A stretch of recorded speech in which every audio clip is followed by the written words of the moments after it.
L'autre façon que l'on a de descendre, que l'on retrouve juste avant un chien tête en haut, c'est le fameux Chaturanga. Chaturanga Dandasana, de son nom complet.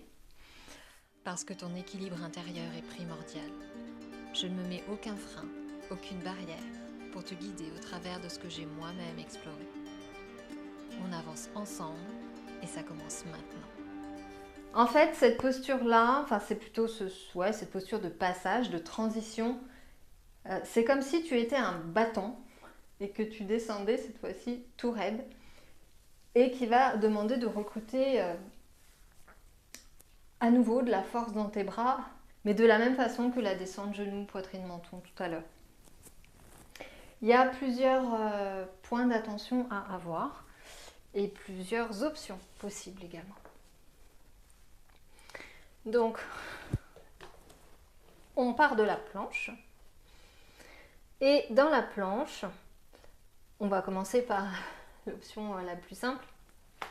Ça va être celle de poser les genoux sur le sol. Quand on est là, eh bien, on va faire un peu la même chose que ce qu'on a fait tout à l'heure pour descendre genoux, poitrine, menton à terre, sauf qu'on ne va pas creuser le dos. On va imaginer que tout ça, ça reste bien droit, comme si j'avais un bâton là qui était maintenu dans mon dos. On va fléchir nos coudes à nouveau en les conservant parallèles et en amenant les épaules au-dessus des mains. Et on ne va pas descendre jusqu'en bas. On s'arrête à mi-hauteur. Et une fois qu'on est à mi-hauteur, on n'a plus qu'à tendre les bras en poussant la poitrine vers l'avant. Et en fait, on se retrouve naturellement dans la posture suivante qui est le chien tête en haut, où nos bras sont alignés, les mains sous les épaules, les poignets sous les épaules, et tu repousses le sol avec les mains. Donc, tu vas le sentir, là moi je le sens aussi, c'est plus challengeant pour les bras.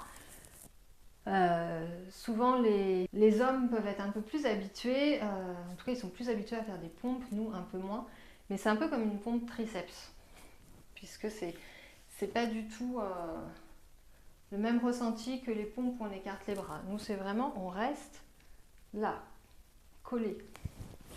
Donc si je refais, je pose mes genoux, j'ai le centre qui est engagé aussi pour ne pas laisser ça partir. Je fléchis, je vais vers l'avant. Je m'arrête à mi-hauteur et tout de suite, j'inspire, je me redresse, je retourne mes jambes et je reviens. Ok ? Chaturanga sans poser les genoux à terre, c'est exactement la même chose. T'inspires ici, tu tires les talons vers l'arrière. À l'expire, tu vas vers l'avant, tu fléchis et tu inspires, tu ouvres. Et tu peux expirer. Venir te rasseoir. Ça va venir progressivement. Faut pas que tu hésites à poser les genoux sur le sol. N'importe quel moment, ou si dans la pratique on a fait beaucoup de chaturanga puis que tu commences à fatiguer au niveau des épaules, eh bien tu poses les genoux à terre, ça va adoucir les sensations. Tu peux, si tu veux, t'abonner à ma chaîne. Ça me fera le plus grand plaisir. Namasté.